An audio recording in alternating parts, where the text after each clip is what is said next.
El mítico Humvee. Ese coche blindado que todos conocemos nació en los años 80 bajo una concepción que poco tiene que ver con la imagen que tenemos de este vehículo hoy día. En realidad el Humvee son las siglas de High Mobility Multipurpose Vehicle, es decir, vehículo de alta movilidad multipropósito. Y en español pertenecería a los conocidos como VLTT o vehículo ligero táctico. Sin embargo, estas categorías son cada día más difusas. Para clasificar los vehículos de hoy día podríamos hablar de las mulas mecánicas, caracterizadas por su poco peso y autonomía, típicamente usadas por la infantería de montaña o los paracaidistas.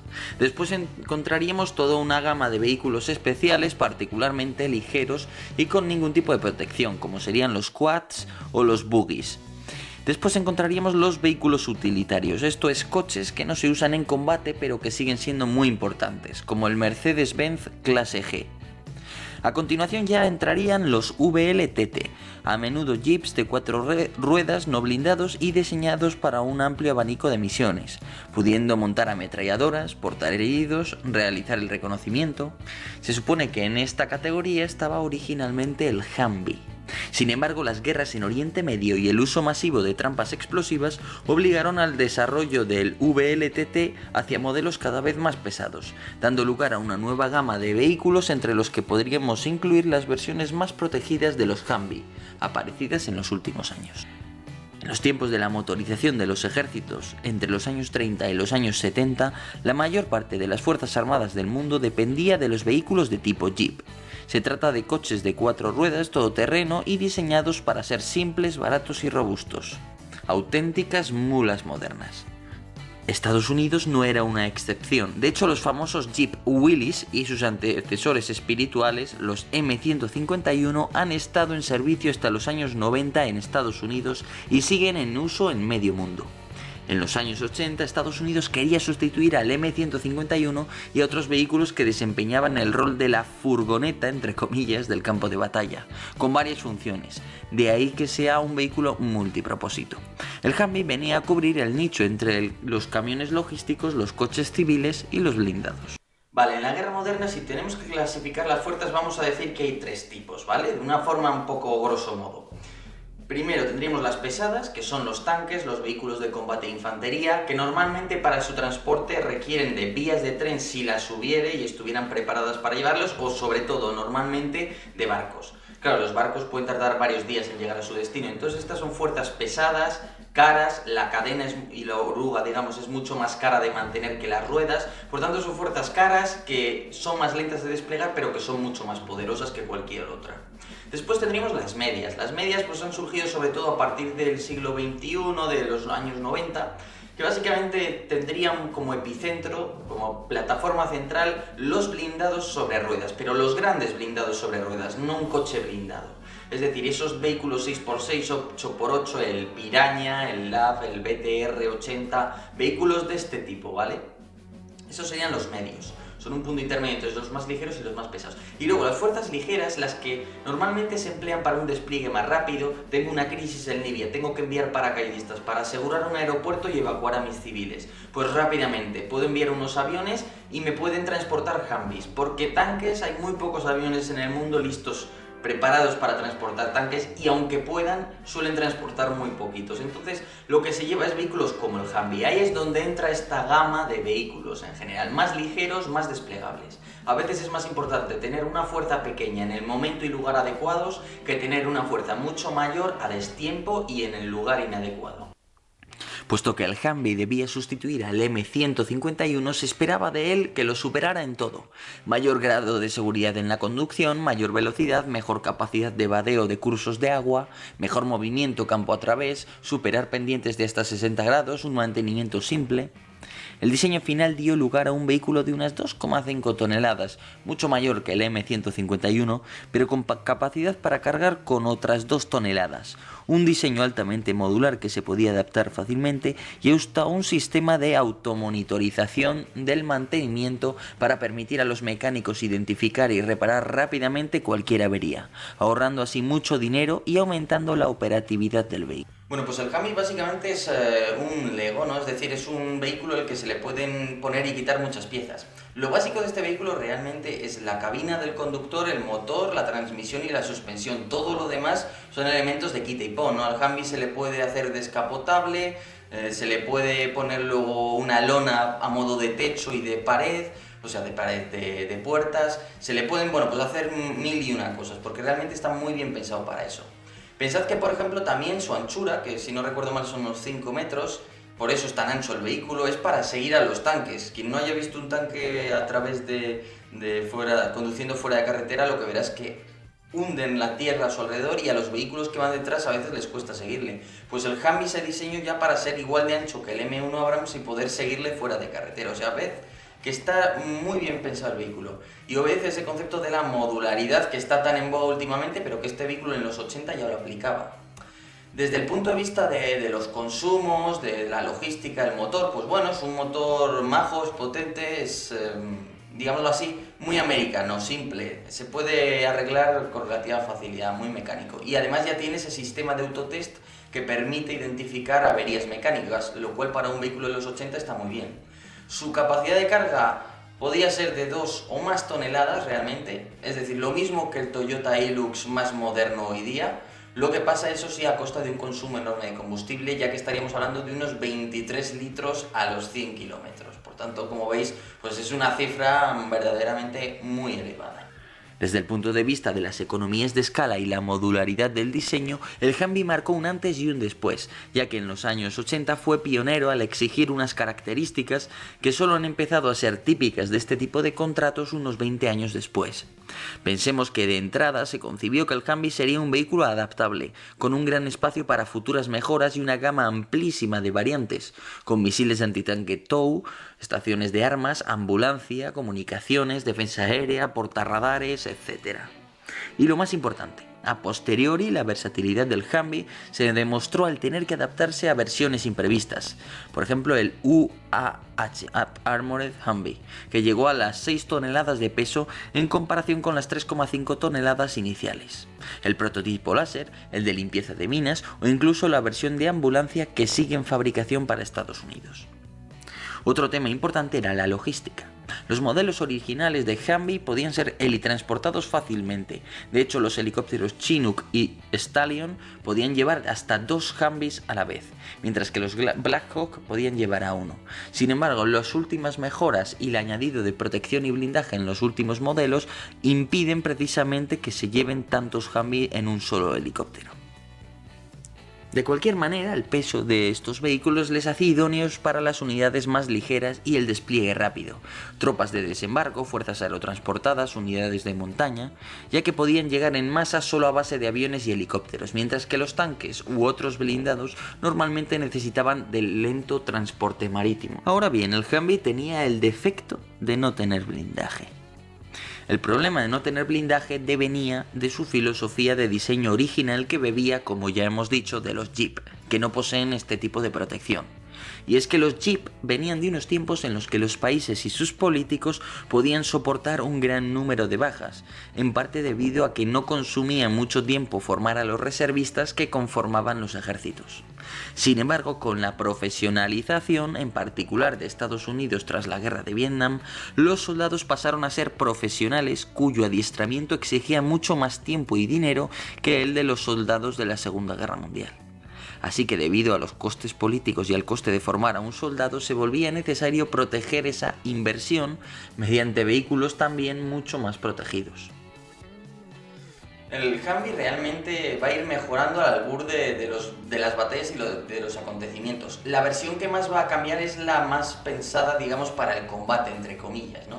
Primero ocurre la batalla de Mogadiscio, la que da origen, por cierto, a la película Black Hawk Derribado, en la que los enfrentamientos a corta distancia demuestran que el Humvee no está bien protegido contra las balas. Así que ya en el 96, a raíz de esas lecciones, se saca una nueva versión que ya sí está blindada. Problema, llegamos a la guerra de Irak y Afganistán, los talibán, pues normalmente los talibanes y la insurgencia iraquí pues lo tienen muy mal para aproximarse a las fuerzas occidentales, no son siquiera capaces de organizar emboscadas buenas normalmente, entonces ¿qué empiezan a hacer? A evolucionar, pues a colocar artefactos explosivos improvisados, o por sus siglas en inglés como son conocidos los IED. Claro, eso ya da lugar a una cantidad de bajas más importante y da lugar a que se empiece a catalogar al Humvee pues, de un coche malo, ¿no? De que los soldados mueren en él y tal. A ver, esto es lo de siempre, lo que he comentado al principio. El Humvee estaba concebido como un Jeep, como el Willys de la Segunda Guerra Mundial. Un poco en concepto era lo mismo, es verdad que quizás con un enfoque más modular, más multipropósito, pero bueno, esa era la idea. Por mucha carga que le quieras meter no dejaba de ser un Jeep, no te va a proteger de un super artefacto explosivo improvisado de los insurgentes. A pesar de todo, pues se hizo un esfuerzo, se consiguió algunas variantes de cierta eficacia y bueno, a tenor de que no deja de ser un diseño base que no da para meterle más de 6-7 toneladas, pues se puede decir que ha sido, a mi modo de ver por lo menos, bastante exitoso.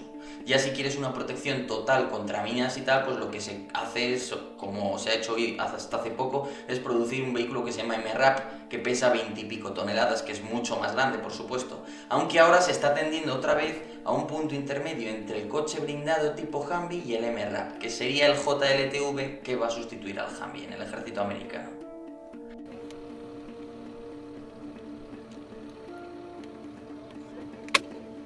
I know it had CLP on it.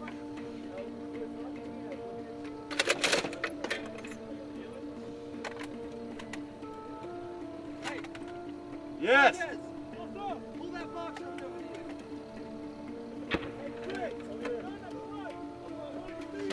I got one.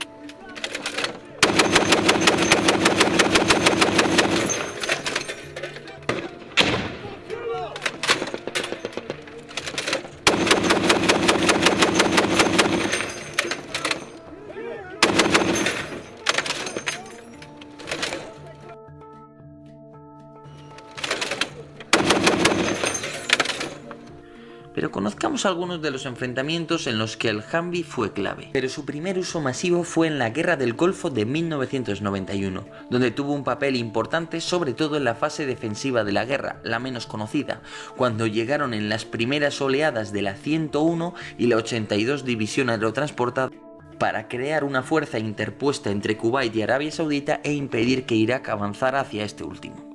Posteriormente los Rangers y la Delta Force los usaron en la batalla de Mogadiscio, Somalia, en 1993, en el incidente que dio lugar a la famosa película Black Hawk derribado. Los tiroteos en Mogadiscio demostraron las carencias de los Humvee, que no protegían bien de las balas ni de los lanzagranadas.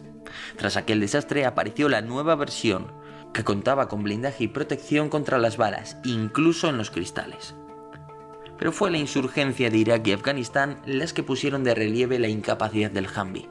En estos países los estadounidenses realizaban miles de pequeñas misiones, reabastecer puestos aislados, misiones de patrulla, detenciones.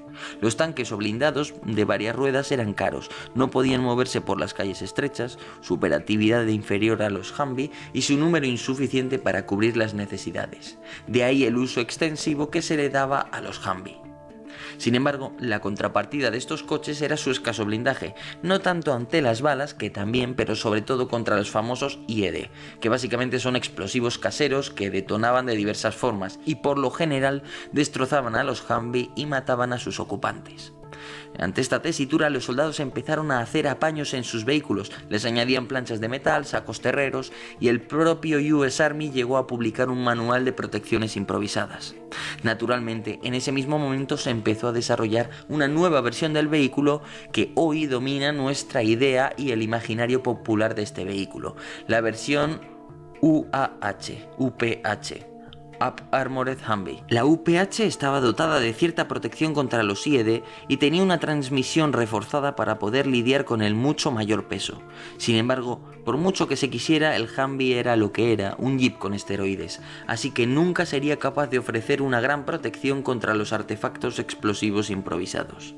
Sin embargo, aunque los UPH no alcancen el exigente ideal occidental de protección, eso no les ha impedido seguir sirviendo en medio mundo y haber sido los vehículos que han liderado la lucha de Irak y los kurdos contra el Estado Islámico, por ejemplo.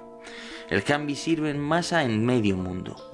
Toda Hispanoamérica los tiene, al igual que Oriente Medio. Los chinos intentaron copiarlos sin éxito y no son pocos los coches blindados inspirados o influidos por este diseño americano.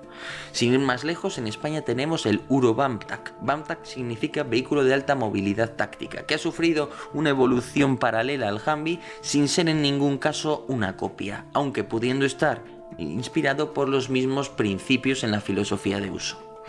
Hoy día, las Fuerzas Armadas de Estados Unidos esperan reemplazarlo por el mucho más moderno JLTV.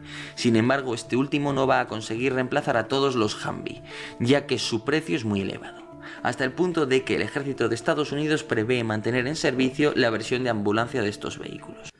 Entonces, bueno, yo entiendo que solo viendo las cifras del ejército americano, 125.000 Humvees, ya podemos afirmar que ha sido un auténtico exitazo de vehículo en su producción, que ha durado más de 40 años y que sigue en producción únicamente para el ejército americano en la versión de ambulancia.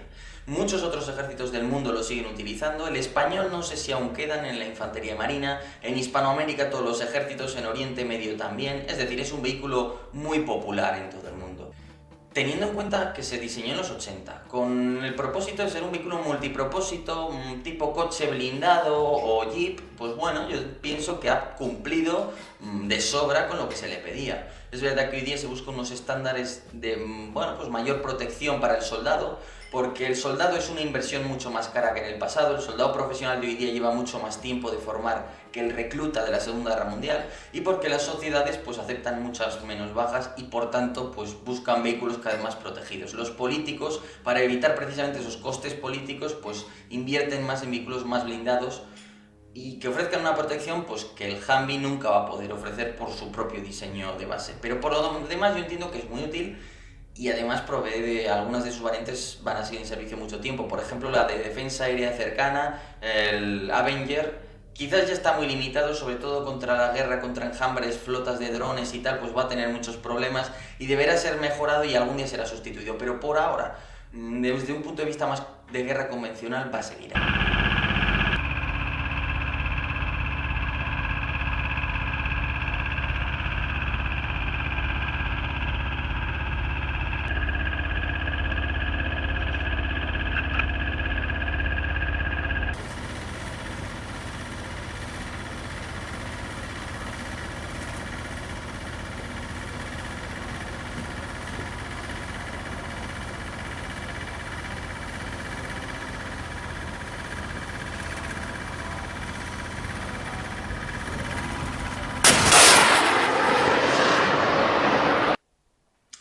Así que nada, espero que este vídeo os haya resultado muy interesante, pero antes de acabarlo sí que quiero recomendaros un canal de YouTube que yo la verdad sigo desde hace bastante tiempo. Quizás os sorprenda, yo como sabréis soy español naturalmente y a mí, pues la defensa en Argentina en principio me tendría que importar entre poco y nada. Sin embargo hay un canal que se llama Panzer Argentino que la verdad es que lo explica muy bien y yo mismo me he sorprendido pues yendo a ver sus vídeos, que podría ser... yo no me lo habría esperado en realidad. Y bueno, todo el problema que tienen con la piratería, que los pesqueros chinos entran en su zona económica exclusiva, la situación de la Fuerza Aérea Argentina, un poco la historia también del TAM. Os recomiendo echarle un vistazo al canal, a mí me gusta bastante la verdad. Pero bueno, dicho esto, también por supuesto recomendaros el canal de Truefowl, como siempre. Y nada, si queréis que siga haciendo vídeos como este, pues ya sabéis, podéis donarme. Los que más me donen pueden proponerme que haga un vídeo de una temática concreta. Y además, los que estáis en Patreon apoyándome, pues podéis votar la siguiente temática del vídeo, que por cierto ya se ha votado una. Dio a ofrecer entre los Leopardo 2E, la batalla de Hue, la intervención de Emiratos Árabes Unidos en Yemen y la guerra naval en Yemen, y ha salido ganador la intervención de Emiratos Árabes Unidos en Yemen, cosa que por cierto yo no me esperaba, la verdad pensaba que la gente iba a elegir el Leopard 2, pero bueno, de todas formas, dicho esto, espero que os haya gustado el vídeo, dejadme comentarios qué opináis sobre el Humvee, sobre todo si alguno de vosotros ha tenido experiencia real con él, y nada, muchas gracias y hasta otra.